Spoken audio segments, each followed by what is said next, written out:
जय हिंद दोस्तों, सभी लोगों को उम्मीद करता हूँ आप लोग एकदम स्वस्थ होगे और अपनी प्रिपरेशन अच्छे से कर रहे होगे। ये वीडियो इंपॉर्टेंट होने वाला है एसएससी सीपीयू 2023 वाले बच्चों के लिए।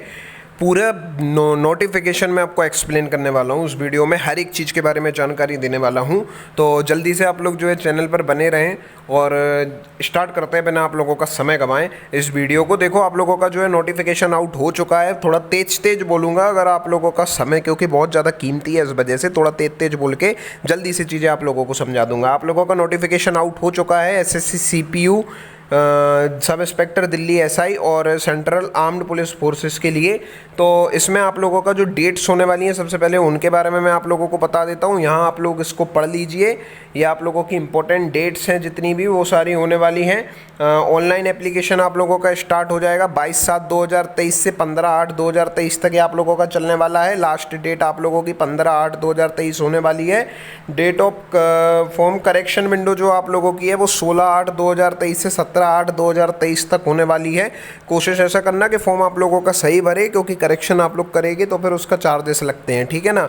आप लोगों का जो टियर फर्स्ट का पेपर है वो अभी आप लोगों का टेंटेटिव है अक्टूबर 2023 में होने के लिए, और संभवतः ये अक्टूबर 2023 में ही आप लोगों का हो जाएगा। अब इसमें पोस्ट कौन कौन सी रहती हैं भाई? पोस्ट अलग अलग रहती हैं। यहाँ पर कई प्रकार की पोस्ट आप लोगों को मिल जाती है। Sub inspector, GD, NCA, PF में मिल जाती है। कई सारी अलग अलग पोस्टें आप लोगों को मिल जाती हैं। इस पर ध्यान मत दीजिए, बस आप ये समझ लीजिए एक प्रकार की डिफेंस की नौकरी है, और दिल्ली एसआई इसमें जो है टॉप प्रायोरिटी रहता है सभी लोगों को, ठीक है ना। है आप लोगों की सब इंस्पेक्टर लेवल की पोस्ट, और सब इंस्पेक्टर मेल फीमेल दोनों लोगों के लिए आप लोगों का रहता है। जीपी आप लोग देख सकते हो, तनख्वाह आप लोग देख सकते हो। कुछ इस तरह की आप लोगों को तनख्वाह यहाँ पर जो लिखी मिल रही है, इसके बीच में आप लोगों को जो है तनख्वाह मिलने वाली है। हालांकि ये मेरा पर्सनल ऐसा मानना है कि ये नौकरी जो है तनख्वाह के लिए डिफेंस की नहीं करता कोई, ये जुनून के लिए की जाती है, फिर आप लोगों की जैसी सोच, ठीक है ना। आगे अब बढ़ते हैं, तो यहाँ आप लोगों को टोटल टेंटेटिव वैकेंसीज दिखेगी। इसको आप लोग अभी मत देखिएगा, क्योंकि टेंटेटिव वैकेंसीज हैं, आगे बढ़ भी सकती हैं और कम भी हो सकती हैं। यहाँ आप लोगों की 1800 के लगभग आप लोगों को वैकेंसी देखने के लिए मिल रही है। ये आप लोगों का ग्रैंड टोटल दिया हुआ है, ये आप लोगों का यहाँ पर ग्रैंड टोटल दिया गया हुआ है। कई सारी प्रकार की इसमें जो है जॉब रहती हैं आप लोगों की। बीएसएफ रहती है, सीआईएसएफ रहती है, सीआरपीएफ रहती है। बीएसएफ देखो border security forces, CISF central industrial security forces, CRPF central reserve police force, ITBT रहती है, तिब्बत इंडियन तिब्बत भूटान फोर्सेज रहती है, एसएसबी रहती है, सशस्त्र सेना बल, ठीक है ना। इस प्रकार से दिल्ली एसआई भी रहती है। आप लोगों की टोटल 1800 के करीब ये पोस्ट हैं, मेल और फीमेल दोनों के लिए हैं। पर्टिकुलरली किस जगह पे, जैसे बीएसएफ में आप लोगों की मेल और फीमेल के लिए आप लोगों की दी हुई है। बीएसएफ में आप लोगों का टोटल मिला करके मेल और फीमेल के लिए, मेल के लिए 107 हैं और फीमेल के लिए आप लोगों का 6 पोस्ट यहाँ पर दी गई हैं इस बार। और पर्टिकुलरली हर एक कैटेगरी के लिए आप लोगों का अलग अलग दिया हुआ है। इस चीज़ को भी मत देखिए आप लोग पोस्ट को, क्योंकि टेंटेटिव रहती हैं, बढ़ घट सकती हैं। तो इस चीज़ को आप लोग एंड में देखेंगे जब आप लोग फाइनल सिलेक्शन की ओर अग्रसर रहेंगे। रिजर्वेशन की बात करेंगे तो भाई जैसा हर प्रकार से रिजर्वेशन रहता है, यहाँ पर भी रिजर्वेशन का प्रावधान दिया गया है। इसमें जो टॉप प्रायोरिटी में मैं आपको बता चुका हूँ, जो पोस्ट रहती है वो रहती है दिल्ली एसआई की, यानी कि दिल्ली में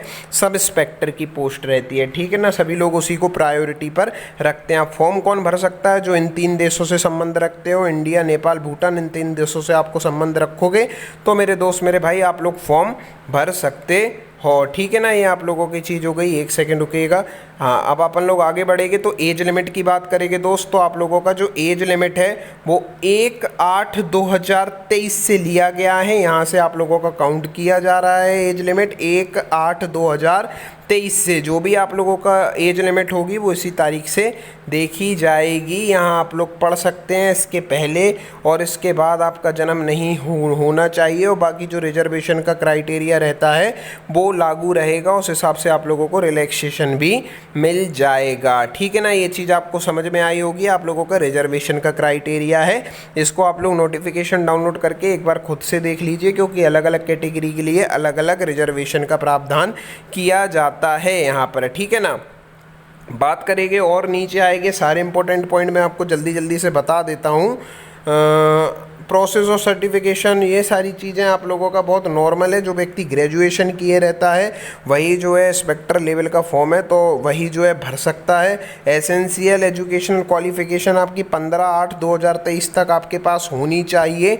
जो आप लोगों की एसेंशियल क्वालिफिकेशन है, यही आप लोगों की क्रूशियल डेट है एसेंशियल क्वालिफिकेशन जो है प्राप्त करने की।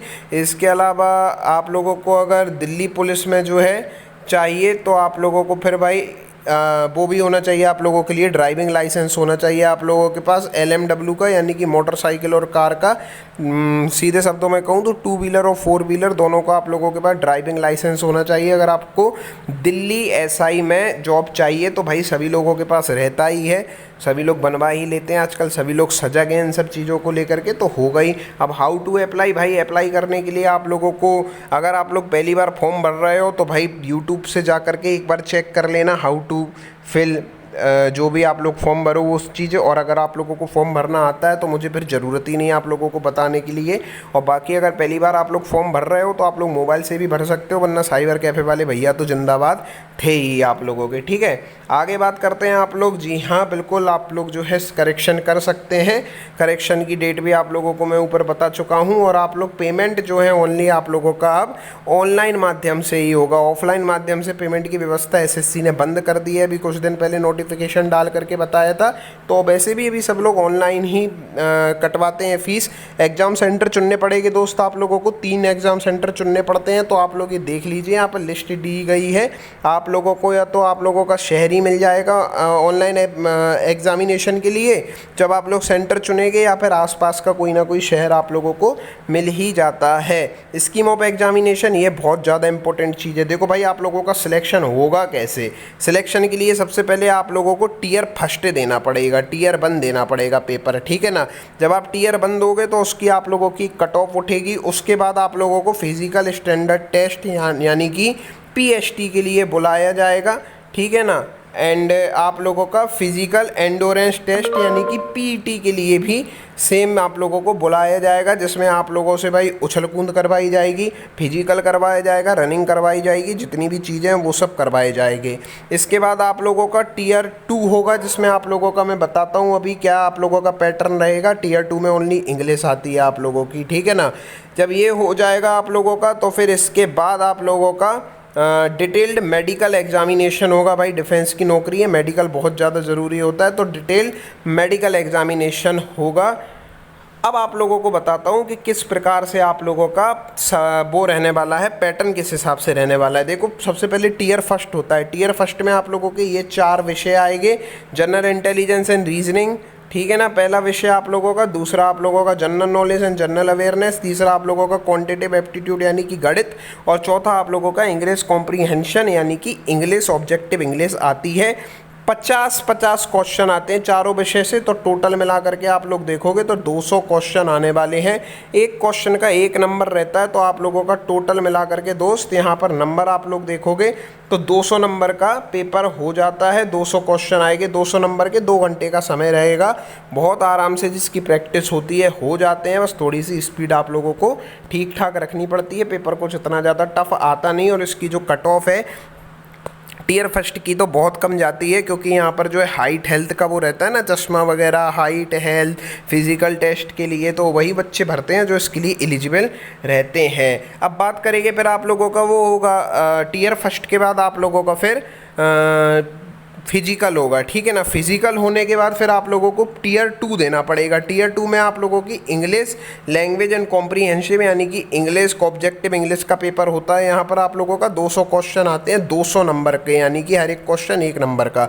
2 घंटे का समय रहता है। जैसे पहले CGL में होता था ना 200 नंबर का इंग्लिश का पेपर, सेम यहाँ पर वैसा होता है, ठीक है ना। Question in the both paper will be objective, multiple choice option will be in Hindi and English and part, इतना, ठीक है ना। वही चीज़ें हैं, हिंदी और इंग्लिश में आपका पेपर आता है, लेकिन जो इंग्लिश वाला पेपर है वो केवल इंग्लिश में ही आएगा, वो थोड़ी नहीं हिंदी में दे देंगे। नेगेटिव मार्किंग की बात समझ लो भाई, बहुत ज़्यादा इंपॉर्टेंट है। There will be negative marking equal to 1/3 of the marks allotted to the question for each wrong answer. 1/3 की आप लोगों को नेगेटिव मार्किंग देखने के लिए मिलेगी टियर फर्स्ट और टीयर 2 के लिए ये आप लोगों का बहुत इंपॉर्टेंट चीज़ है। पहले 1/4 की रहती थी, इसमें अब 1/3 की इस बार देखने के लिए मिल रही है। ठीक है ना, नॉर्मलाइजेशन किया जाएगा क्योंकि भाई आप लोगों का एक से ज़्यादा शिफ्ट में पेपर होगा तो भाई नॉर्मलाइजेशन भी किया जाएगा। अब एनसीसी सर्टिफिकेट वालों की बात करेंगे तो भाई एनसीसी सर्टिफिकेट वालों को यहाँ पर फ़ायदा मिल जाता है दोस्त। फ़ायदा क्या मिल जाता है कि आप लोगों के एनसीसी में सी सर्टिफिकेट, बी सर्टिफिकेट और ए सर्टिफिकेट होता है। अब आप लोगों के पास जो भी सर्टिफिकेट होगा उसके सामने आप लोगों का बोनस मार्क्स लिखे हुए हैं, इतना आप लोगों को बोनस के रूप में मार्क्स प्रोवाइड कर दिए जाएंगे। 10 नंबर, 6 नंबर और 4 नंबर, 2% ऑफ मैक्सिमम मार्क्स, ठीक है ना, 6% ऑफ मैक्सिमम मार्क्स और 10% of maximum marks, 2% maximum marks, 3% maximum marks और 5% मैक्सिमम मार्क्स आप लोगों को ये प्रोवाइड कर दिए जाते हैं अगर आप लोगों के पास एनसीसी में एबीसी सर्टिफिकेट है। ये आप लोगों का प्रोसीजर हो गया। अब आप लोग यहाँ पर सिलेबस भी देख सकते हैं। सिलेबस आप लोग ये जो जनरल कंपटीशन की तैयारी करते हो वही आप लोगों का सिलेबस रहता है। टीयर 2 के लिए ओनली इंग्लिश आती है, ठीक है ना। ये चीज़ें आप लोगों की हो गई। यहाँ पर हाइट, हेल्थ मेजरमेंट आप लोग देख सकते हो, ठीक है। इतना आप लोगों की हाइट होनी चाहिए सेंटीमीटर में, जिस भी कैटेगरी से आप बिलोंग करते हो।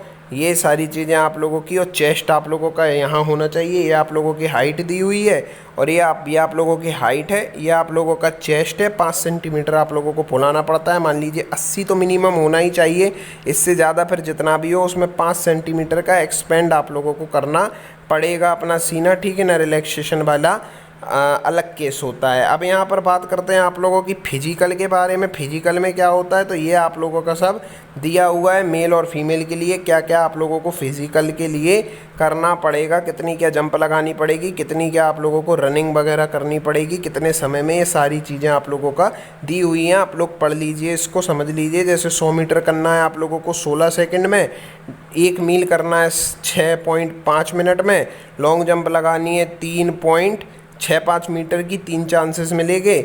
हाई जंप लगानी है 1.2 मीटर की, 3 चांसेस मिलेंगे। और आप लोगों का ये गोला फेंक होता है नीचे, शॉर्ट पुट 16 LBS का रहता है। ये 45 मीटर इन 4.5 मीटर इन 3 चांसेस आप लोगों को मिलेंगे फेंकने के लिए।